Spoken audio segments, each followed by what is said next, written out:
Europe 1 Découverte au pluriel, qui résume très bien cette émission, qui s'inscrit dans la droite ligne de ce que faisait Pradel.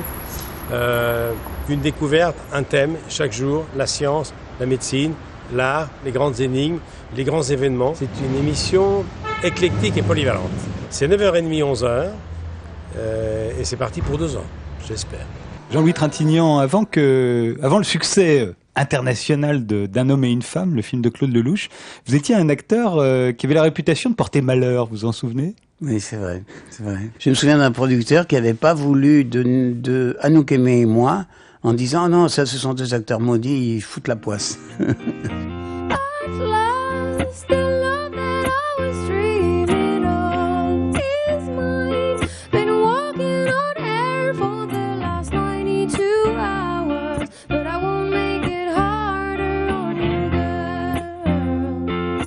Ils sont venus au mois de novembre. Alors que personne ne nous connaissait. Bah non, parce que j'avais juste reçu l'album. Et j'ai écouté l'album. Et je me suis dit, là, il y a un truc, quoi. Cette émission, elle consiste en quoi, alors, exactement ? Elle consiste à montrer comment politique et médias entretiennent désormais un lien d'intimité et d'inceste qui pose des problèmes à la démocratie. L'obligation pour le politique de passer à travers le filtre médiatique, comment ça s'opère et qu'est-ce que ça change sur la manière de faire de la politique. Jacques Pradel sur Europe 1, Café Crime. Les faits divers, ça fait partie de la vie. C'est également l'occasion de pénétrer dans des métiers, que ce soit des métiers policiers ou judiciaires, mais aussi le métier d'avocat, mais aussi le métier d'expert. Je les inviterai à venir au micro d'Europe 1 pour nous raconter simplement un certain nombre d'affaires auxquelles ils ont participé. Le principe de l'émission, c'est une émission de libre antenne, donc les gens appellent pour parler d'eux, parce qu'ils rencontrent une difficulté particulière, ou d'ailleurs même pour partager des moments de leur vie. Enfin, c'est un dialogue pendant 2 heures, comme ça, 2 heures de direct, on se parle. Il y a du changement dans l'air ou pas ? Ah ouais, pas mal quand même, parce qu'il y a une nouvelle direction, alors ils nous font bosser. Ça nous motive pour trouver des nouvelles rubriques, nouvelles chroniques.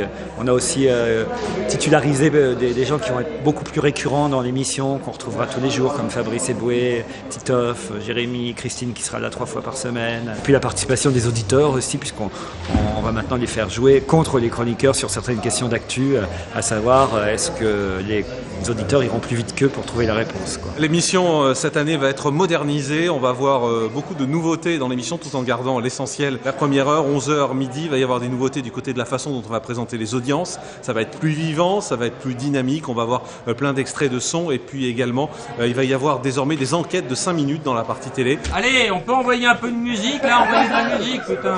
Mais c'est parti là ? Ouais, on s'en branle, de toute façon. C'est interne, personne n'écoute.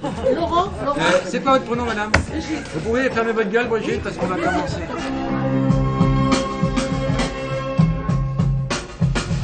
Au sommaire de cette première émission, donc, c'est à la question de Juliette à laquelle nous allons nous intéresser. Comment prolonger les bienfaits des vacances ? Alors, c'est une émission déjà qui porte bien son titre. Et si c'était ça le bonheur ? C'est vraiment ça. On va vraiment parler du bien-être des auditeurs. On va essayer de les épauler au quotidien dans tous les petits problèmes, les petites contrariétés de la vie quotidienne qu'ils vont rencontrer.